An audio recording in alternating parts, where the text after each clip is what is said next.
ఏసే పరిష్కారము అనుదిన Bible study కార్యక్రమం ప్రేక్షకులందరికీ యేసుక్రీస్తు వారి సర్వశ్రేష్ఠ నామమున వందనాలు. ప్రభువునందు ప్రియ దేవుని బిడ్డలారా, నేటి దినము డాక్టర్ కారుపాటి శాంతిసాగర్ గారి ద్వారా బైబిల్ స్టడీలోని వాక్య ధ్యానమును ద్వితీయోపదేశ కాండము నుండి ధ్యానం చేసుకుందాము. మీరందరూ బైబిల్తోనూ నోట్బుక్తోనూ సిద్ధపడి ఉంటే డాక్టర్ కారుపాటి శాంతిసాగర్ గారు ప్రార్థన చేసి ఈ దినపు వాక్య పరిచర్య చేస్తారు. ప్రభువునందు ప్రియ దేవుని బిడ్డలారా, ఈ రాత్రికాలపు వాక్య భాగం కొరకు సహకారాన్ని ఇస్తున్న కుటుంబం మాదేపల్లి వాస్తవ్యులు గండికోట ఎలీషా కుమారి గార్ల వివాహ దినం సందర్భంగా కుమారులు గిరీష్, మహేష్, కుమార్తె మౌనిక, తల్లిదండ్రులు ఆంజనేయులు గులకమ్మ గారు, పిన్ని గారు, చిన్నగులకమ్మ గారు సహకారం ఇస్తున్నారు. గండికోట ఎలీషా గారికి, కుమారి గారికి, వారి కుటుంబానికి ప్రత్యేక కృతజ్ఞతలు. వారికి దాంపత్య ఆశీర్వాదాలన్నీ ప్రభు దయచేయాలని నేను ప్రార్థన చేస్తున్నాను. ఎపిసోడ్ సహకారులు కావాలి అని గత రాత్రి మనం ప్రార్థించాం. ప్రభువు సహాయం చేశారు. ప్రార్థనను ఆలకించు దేవుడున్నాడు. ఇది మన విశ్వాసం. మనుషులపై ఆధారపడలేదు, దేవునిపైనే ప్రార్థించుకుందా. తలలు వంచండి. మమ్మల్ని మిక్కిలిగా ప్రేమిస్తున్న మా ప్రియ ప్రభువా, మీకు వందనాలు. వాక్యము వినుటకు మేమంతా సిద్ధంగా ఉన్నాం, ఆశతో ఉన్నాం. మీరు మాట్లాడండి. మీ బిడ్డలు ఎలీషా గారిని, కుమారి గారిని దీవించండి. వారికి ఇచ్చిన నూతన వివాహ దినం కొరకు మీకు కృతజ్ఞతలు చెల్లిస్తున్నా. 127, 28 సంకీర్తనలోని ప్రతి ఆశీర్వాదం బిడ్డలకు దయచేయండి. యాకోబు పత్రిక 1వ అధ్యాయం 17వ వచనంలో ఉన్నట్లుగా జ్యోతిర్మయుడైన నీ నుండి వచ్చు ప్రతి ఈవిని బట్టి మీకు వందనాలు. ఈ బిడ్డలను ఆశీర్వదించండి. గిరీష్, మహేష్, మౌనికాలను దీవించండి. ఈ రాత్రి ప్రత్యేకంగా మీ వాక్యం ద్వారా మమ్మల్ని అందరినీ సంధించండి. యేసు నామములో వేడుచున్నాము తండ్రి, ఆమేన్. ప్రభువునందు ప్రియ దేవుని బిడ్డలారా, దయచేసి మీ పరిశుద్ధ బైబిల్ గ్రంథాన్ని తెరవండి. ద్వితీయోపదేశ కాండం 27వ అధ్యాయం 24వ వచనం, 25వ వచనం మనం చదువుకుందాం. గత రాత్రి ఈ 3 వచనాలు చదివాను, కానీ వివరించడానికి సమయం తీసుకోలేదు. దీనిలో కొంచెం ఆలోచించాల్సిన, నేర్చుకోవలసిన విషయాలు ఉన్నాయి. చూద్దాం. 27, 28 అధ్యాయాలు మోషే చెప్పిన 3వ వర్తమానం. దీని యందు ఇజ్రాయేలు పెద్దలతో కలిసి మోషే వివరిస్తున్న అద్భుత విషయాలున్నాయి. ఆశీర్వాదాలు, శాపాలు. దేవునికి లోబడితే ఆశీర్వాదం, దేవునికి తిరుగుబాటు చేస్తే శాపం. దేవునికి తిరుగుబాటు చేయటం అంటే నీతి తప్పటం, న్యాయాన్ని తప్పటం, పరిశుద్ధతను తప్పటం. కనుక దేవుణ్ణి వ్యతిరేకించటం అంటే ఏదో ఒక దేవుణ్ణి వ్యతిరేకించిన స్వార్థపరత్వం చేత కాదు తీర్పు వస్తుంది. దేవుణ్ణి వ్యతిరేకించటం అంటేనే ఆయన గుణలక్షణాలు వ్యతిరేకించటం.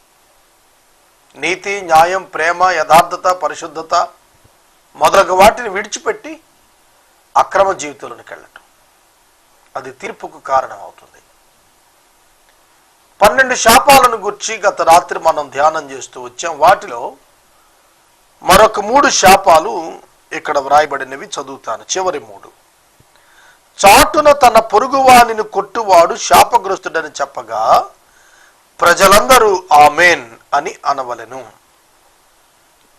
యుద్ధము అనే పదం, ఆ పదంలోనే ధర్మం అనేది దాగుంది. యుద్ధం ఊరికిని ఎవరు చేయరు. యుద్ధం ఒక ఉద్దేశంతో చేస్తారు. యుద్ధాన సైనికులు ఒకరినొకరు చంపటం ధర్మమే, దాన్ని హత్యగా ఎంచలేదు దేవుడు. దేవుడు చేయమన్న యుద్ధాల్లో చాలా మంది మనుషులు చనిపోయారు. చాలా మంది దేవుని బిడ్డలు మనుషులను చంపారు. దాన్ని హత్యగా దేవుడు వర్ణించలేదు, ప్రక్షాళనగానే వర్ణించాడు. యుద్ధం ఆడేటప్పుడు చాటుగా ఉండి పడగొట్టువాడు హేయుడు అన్నప్పుడు ధర్మాన్ని తప్పినవాడు అని అర్థం వస్తుంది. ధర్మం తప్పి యుద్ధం చేసేవాడు శాపగ్రస్తుడు.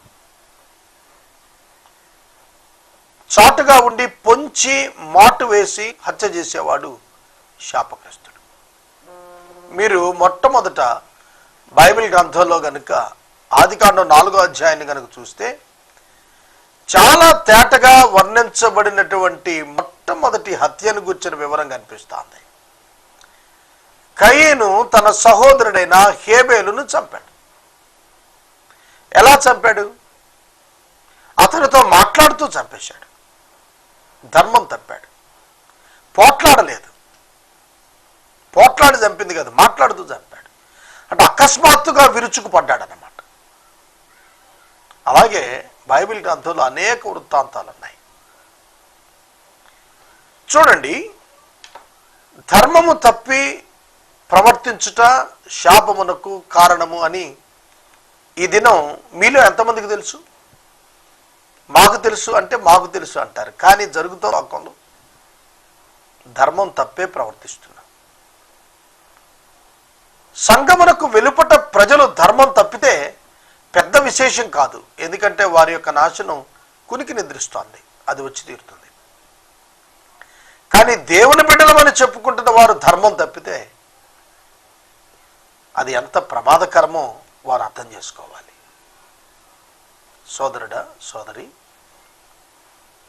దేవుడు తనంతట తాను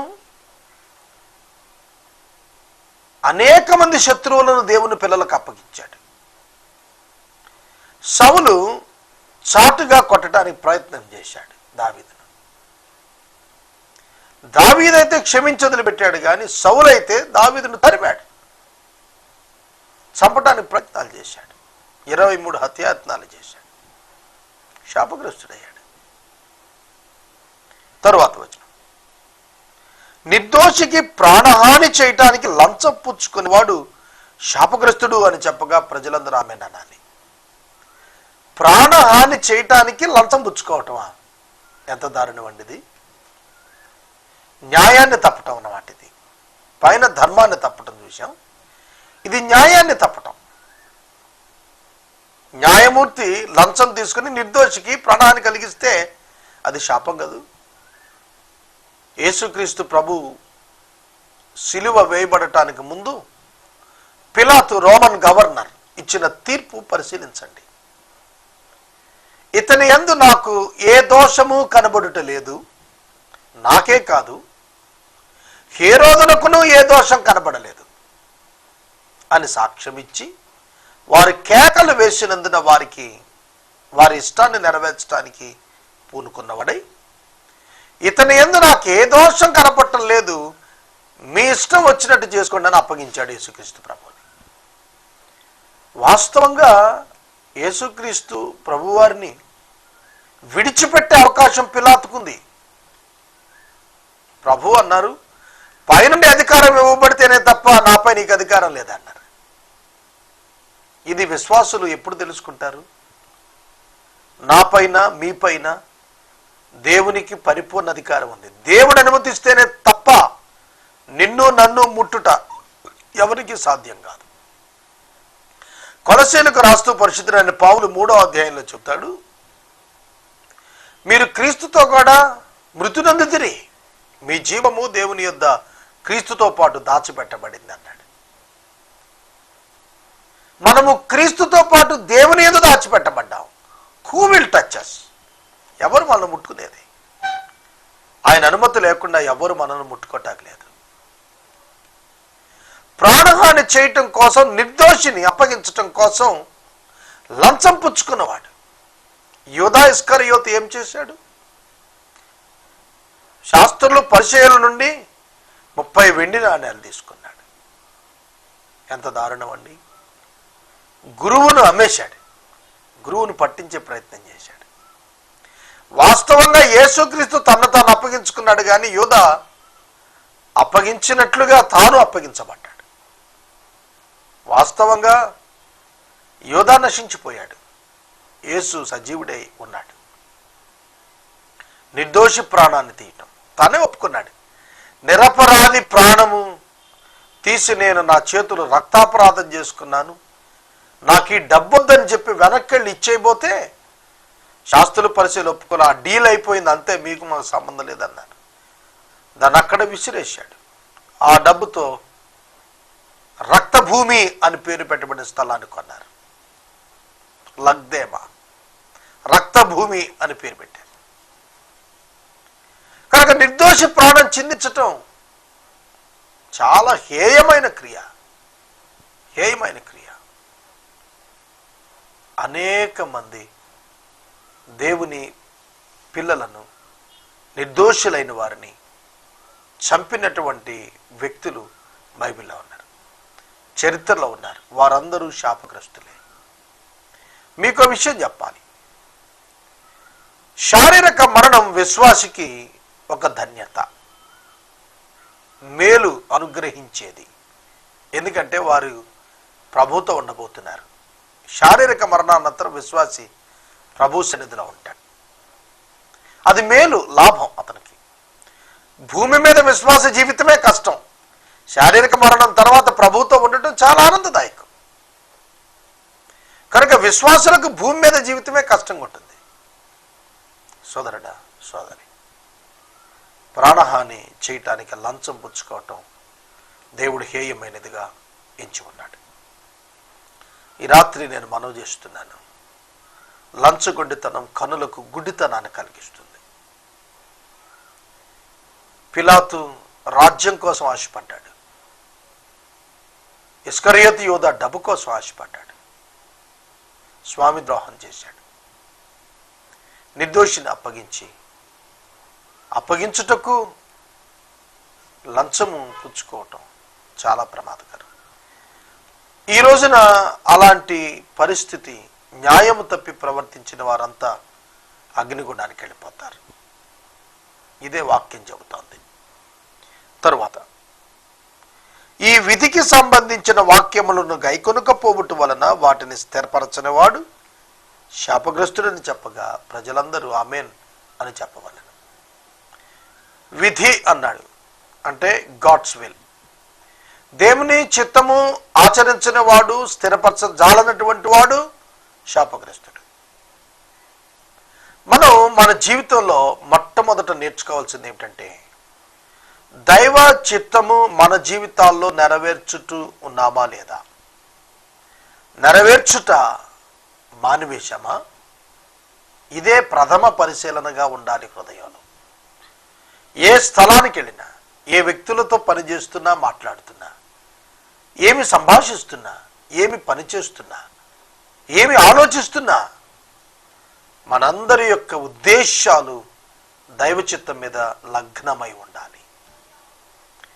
నేను అనుదినం పరిశీలించుకుంటాను, ప్రభువా నీ చిత్తం నేను జరిగిస్తున్నానా? చాలా షాకింగ్ ఏమిటంటే, పరిచర్యలో ఉన్నాననుకుంటేనే అనేక పర్యాయాలు ప్రభువు నన్ను ఏర్పరచని పనిని కూడా చేసేసాను నేను. Sometimes it may be called as the ministry, but it is not the will of God towards me. నాకు తెలుస్తోంది, నేను కాదు, చేయకూడదు, నా పిలిపిది కాదు అన్నవి కూడా నేను కమ్యూనిటీ వర్క్స్లో చూశాను, చేసేసాను. వాటిని బట్టి నాకు ఆనందం రాలేదు. కానీ దేవుడు నన్ను పిలిచిన ఉద్దేశం నెరవేర్చినప్పుడే నాకు సంపూర్ణమైన ఆనందం నేను చూడగలిగాను. దేవుడికి నీ పట్ల ఒక ఉద్దేశం ఉంది, అది గుర్తెరగాలి. ఆ ఉద్దేశం లేఖనాల్లోనే స్థిరపరచబడింది. విశ్వాసిగా మనం నేర్చుకోవాలి. మనం మతపరంగా అనేక కార్యక్రమాలను ఆహ్వానించుకుంటున్నాం, అవేవి పరలోకంలో లెక్కించబడవు. మీరు ఎన్ని మీటింగ్స్ పెట్టారో, ఎన్ని కార్యాలు చేశారో, ఎంత మిమ్మల్ని గురించి పబ్లిసిటీ జరిగిందో, ఇవేవి పరలోకంలో గుర్తుకు రావు. యేసు కొరకు నీవేం చేశావు, యేసును ప్రేమించి నువ్వేం చేసావు అనేది లెక్కలోనికి వస్తుంది. ఇక మిగతావి లెక్కించబడవు. ఎన్ని ఆనర్స్ నీకు దక్కినా, ఎన్ని అవార్డ్స్ వచ్చినా, ఎన్ని రివార్డ్స్ మనుషులు ఇచ్చినా, ఇవేవి పరలోక రాజ్యంలో పనికి వచ్చేవి కాదు. ఉన్నత శ్రేణి సేవా సంస్కారాలు, పురస్కారాలు ప్రభుత్వాలు నీకు ఎన్ని ప్రకటించినా పరలోకంలో దాని గురించి మాట్లాడు. కనుక ఈ రాత్రి నేను మనవి చేస్తున్నాను, దేవుడిచ్చిన విధి స్థిరపరచబడిందా మీ యందు? అపోస్తుల కార్యముల గ్రంథం 17వ అధ్యాయం 30వ వచనంలో ఒక ఖచ్చితమైన విధిని ఆయన బయలుపరిచాడు. దేవుడు ఆ కాలములో యందు చూచి చూడనట్లుగా ఉండెను కానీ ఇప్పుడైతే అందరూ అంతటా మారు మనసు పొందాలని ఆజ్ఞయిస్తున్నాడు. ఇప్పుడైతే ఆయన ఎందుకు అన్నాడు తెలుసా? ఆయన కుమారుడు ప్రత్యక్షపరచబడినందున. ఆ కారణం బట్టి ఇప్పుడైతే అందరూ మారు మనసు పొందాలన్నాడు. మారు మనసు పొందాలి. మారు మనసు పొందక లోకములో ఉన్న లోకస్తుల వలె జీవిస్తే నీ జీవితం వలన ఏమిటి ప్రయోజనం? ఎక్కడుంది నీకు ఆశీర్వాదం? అటివాడు హేయుడు, అటివాడు శాపగ్రస్తుడు. ఇక 28వ అధ్యాయంలోనికి వెళదాం. 28వ అధ్యాయము చాలా చక్కటి వాక్యాల చేత అన్వయించుకొనదగిన అనేక నియమాల చేత రచించబడింది. ఇది కూడా మోషే గారి 3వ ప్రసంగంలోని భాగమే. నీవు నీ దేవుడైన యెహోవా మాట శ్రద్ధగా విని నేను నీకు ఆజ్ఞాపించుచున్న ఆయన ఆజ్ఞలన్నింటిని అనుసరించి నడుచుకుని ఎడల నీ దేవుడిని యెహోవా భూమి మీద ఉన్న సమస్త జనముల కంటే నిన్ను హెచ్చించును. కొన్ని పదాలు ఇక్కడ మీరు ఐడెంటిఫై చేయాలి. అదేమిటంటే శ్రద్ధగా వినుట. విని అనలేదు, శ్రద్ధగా వినండి అన్నాడు. Listen carefully, not hearing, listening. గ్రహించేటట్లుగా వినాలి, శ్రద్ధగా వినాలి. ఎందుకంటే అది ఆచరించాలి కాబట్టి. చూడండి, మనం ఎవరికైనా ఒక రూట్ మ్యాప్ చెబుతున్నాం అనుకోండి, ప్రయాణంలో ఎట్లా వెళ్ళాలి ఏమిటని చెబుతున్నప్పుడు పలుమార్లు అడుగుతాం, జాగ్రత్తగా అర్థమైందా, గ్రహించావా, తెలుస్తోందా? ఎన్ని ప్రశ్నలు వేస్తాం? నిజమే. అర్థం కాకపోతే అతనికి ప్రయాణం లేదు. ఇక కనుక మనకు అర్థం కాకపోతే ఆయన చెప్పిన విషయాలు, ఆజ్ఞలు, కట్టడలు, వాటి వెనకాల ఉన్న నీతి నియమాలు, న్యాయము, దాని పరిధి అర్థం కాకపోతే you can't live as the believer. నువ్వు విశ్వాసిగా బతకవు. నీ వలన ప్రభావం ఉండదు, నీ వల్ల దేవునికి మహిమ ఉండదు. ఈ రాత్రి కాలం వాక్యం వింటున్న సహోదరుడా, సహోదరి, నీ వలన దేవునికి మహిమ రావాలి. అది దేవుని చిత్తం. కాబట్టి నువ్వేం చేయాలి? శ్రద్ధగా వినాలి, జాగ్రత్తగా ఆచరించాలి, అనుసరించి అన్నింటినీ నడుచుకోవాలి. అప్పుడు ఏమవుతుందో తెలుసా? కండిషన్ ఏమిటో తెలుసా? అప్పుడు నీ దేవుడైన యెహోవా భూమి మీద ఉన్న సమస్త జనముల కంటే నిన్ను హెచ్చించి దీవిస్తాడు, దీవెనలిస్తాడు. సమస్త జనముల కంటే కంపారిజన్. God is comparing. దేవుడు వారిని పోలుస్తున్నాడు. సమస్త జనములు ఎలా ఉంటాయి? వాటన్నింటికంటే నిన్ను గొప్పగా చేస్తాను, నిన్ను హెచ్చించుతానన్నాడు, నిన్ను హెచ్చించుతానన్నాడు. ప్రియమైన దేవుని బిడ్డలారా, దేవుడు హెచ్చించుట అంటే ఎట్లా ఉంటుందో తెలుసా? నీ సామర్థ్యాన్ని బట్టి కాదు, నీ ఔన్నత్యాన్ని బట్టి కాదు, నీ ప్రజ్ఞాపాఠవాలను బట్టి కాదు, నీ జ్ఞానము తెలివితేటలను బట్టి కాదు. ఆయన తానేమై ఉన్నాడో దాన్ని బట్టి హెచ్చించాలి. పేతురు భక్తుడు రాస్తూ అన్నాడు, మీ దేవుడు మిమ్మల్ని హెచ్చించు పర్యంతం ఆయన బలమైన చేతి కింద దీన మనసు కలిగిన వారే ఉండండి అన్నాడు. మరి ఇవాళ దీన మనసు కలిగిన వారు ఎలా హెచ్చించబడతారు? పోట్లాడిన వారు, పోరాడిన వారు, బల నిరూపణ చేసుకున్న వారు కదా హెచ్చించబడేది లోకంలో. కానీ దేవుని పిల్లలు దీన మనసు కలిగిన వారుగా ఉన్నప్పుడు వారు విశ్వమంతా వర్ధిల్లుతారు. వారు ఆశ్చర్యకరంగా దీవించబడతారు, హెచ్చించబడతారు. దేవుడే హెచ్చించినప్పుడు మానవుడే పాటివాడు. ఒక విశ్వాసి యొక్క హెచ్చింపు దేవుని చేతిలో ఉంది. నిబంధన జనులు హెచ్చించబడాలి అనగా దేవుని వాక్యమునకు లోబడాలి. అప్పుడు వారు సమస్త జనుల కంటే హెచ్చింపులో ఉంటారు. చూడండి, బయలాజికల్ డెవలప్మెంట్స్ వైపు మీ మనసు ఉంచకండి. నా మాట వింటున్నారా? నేను ఎప్పుడు చెబుతాను, మహాత్మా గాంధీ గారు చివరి దినాల్లోకి వచ్చేటప్పటికి ఆయన ఒంటి మీద ఉన్న వస్త్రం ఏమిటి? సూటు బుట్టు వేసుకోలేదు ఆయన. కానీ ఆయన హెచ్చించబడింది. ఎంతగా హెచ్చించబడ్డాడు? జాతిపితగా ఆయన మన భారతీయుల చేత హెచ్చించబడ్డాడు. కారణం ఆయన క్యారెక్టర్. ఆయన చివరి దినాల్లో ఆయన ప్రదర్శించినటువంటి గుణశీలాలు.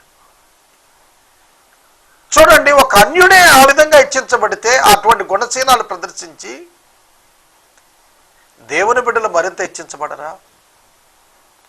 దావీదు గొర్రెలు కాసుకున్నాడు కదా, చక్రవర్తి అయ్యాడు కదా.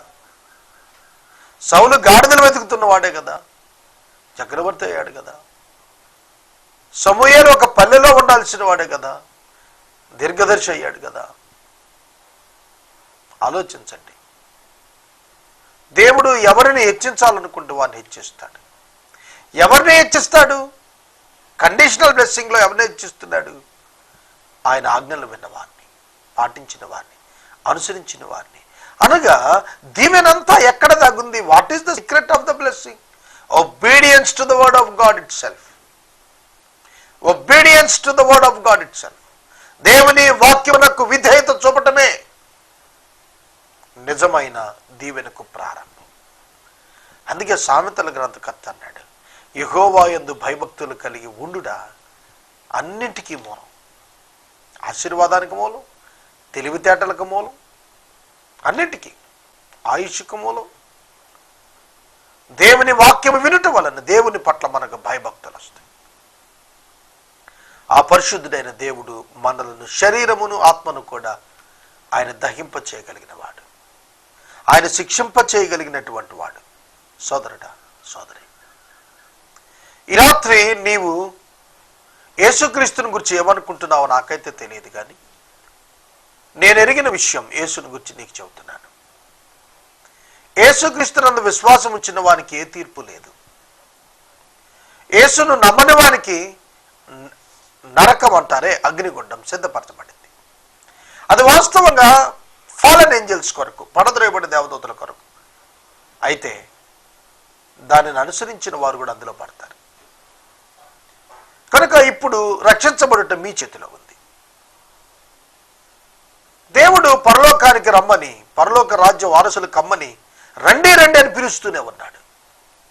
సముద్ర ఘోష వలె వస్తోంది ఆయన పిలుపు, ఆహ్వానం. మనుషులు దాన్ని పట్టించుకోకుండా తిరుగుతున్నారు. క్రైస్తవ సంఘాల్లో అధికంగా బోధించాలి ఈ విషయాలని నేను మనవి చేస్తున్నాను. Preach the gospel in your congregations. చాలా మంది ఇంకా ప్రభురాత్రి భోజనం దగ్గరికి రావట్లేదు అంటే వారు ఇంకా రక్షించబడలేదని అర్థం. ఆరాధనప్పుడు చేతులు ఎత్తుతారు, ప్రార్థనప్పుడు ప్రార్థనలో ఆమేన్ అంటారు, అన్నీ చేస్తారు. మరి ప్రభురాత్రి భోజనంలోకి ఎందుకు రాలేకపోతున్నారు? Because they were not saved. వారు ధైర్యంగా చెప్పలేకపోతున్నారు మేము రక్షించబడ్డామని. కనుక సంఘాల్లో కూడా సువార్త ప్రకటించాల్సిన పరిస్థితి వచ్చింది. ఈ రాత్రి నేను ముగిస్తున్నాను. యేసునందు విశ్వాసం ఉంచటం ద్వారా ఉచితంగా పరలోక భాగ్యం. ఈ రాత్రి కాల వాక్య భాగమునకు సహకారం ఇచ్చినటువంటి కుటుంబం మాదేపల్లి వాస్తవ్యులు గండికోట ఎలీషా కుమారి గార్ల వివాహ దినం సందర్భంగా కుమారులు గిరీష్ మహేష్, కుమార్తె మౌనిక, తల్లిదండ్రులు ఆంజనేయులు గులకమ్మ గారు, పిన్ని గారు, చిన్న గులకమ్మ గారు సహకారం ఇస్తున్నారు. వీరికి వందనాలు. మనము ఇంతవరకు డాక్టర్ కారుపాటి శ్యామ్ సాగర్ గారి ద్వారా బైబిల్ స్టడీలోని వాక్య ధ్యానమును ద్వితీయోపదేశ కాండము నుండి ధ్యానం చేసుకున్నాము. ఈ కార్యక్రమం ద్వారా మీరు పొందుకున్న ఆత్మీయ మేలులు ఒక ఉత్తరం ద్వారా మాకు తెలియచేయండి. మీ ప్రార్థనా మనవులు మాకు తెలియచేస్తే ఏసే పరిష్కారం కార్యాలయంలో ఏర్పాటు చేసిన ప్రత్యేక ప్రార్థనా శిబిరంలో మీ కొరకు ప్రార్థిస్తాం. మీ కుటుంబ పక్షముగా ఒక ఎపిసోడ్ ప్రసారం చేయాలనుకున్నారు మాకు తెలియచేస్తే మా సిబ్బంది మీ గృహాలను దర్శిస్తారు. ముగింపు ప్రార్థన ఆశీర్వాదాలతో ఈ కార్యక్రమాన్ని ముగించుకుందాం. ప్రార్థన చేద్దాం. తలలు వంచండి. మమ్మల్ని మిక్కిలిగా ప్రేమిస్తున్న మా ప్రభువు మీకు వందనాలు. ఎపిసోడ్ సహకారం ఇచ్చిన ఎలీషా గారు, కుమారి గారిని, కుటుంబాన్ని దీవించండి. వాక్యం విన్నటువంటి ప్రేక్షకులు యేసుక్రీస్తును ఈ క్షణాన్ని ప్రభువైన యేసు నా హృదయంలోనికి రమ్ము అని చెప్పే స్థితినివ్వండి. మా రక్షకుడైన యేసయ్య ద్వారా అడుగుచున్నాను తండ్రి, ఆమేన్. తండ్రి అయిన దేవుని ప్రేమ, కుమారుడైన యేసయ్య కృప, పరిశుద్ధాత్మ దేవుని యొక్క అన్యోన్య సహవాసం సదాకాలం మనందరికీ తోడై ఉండునుగాక. ఆమేన్.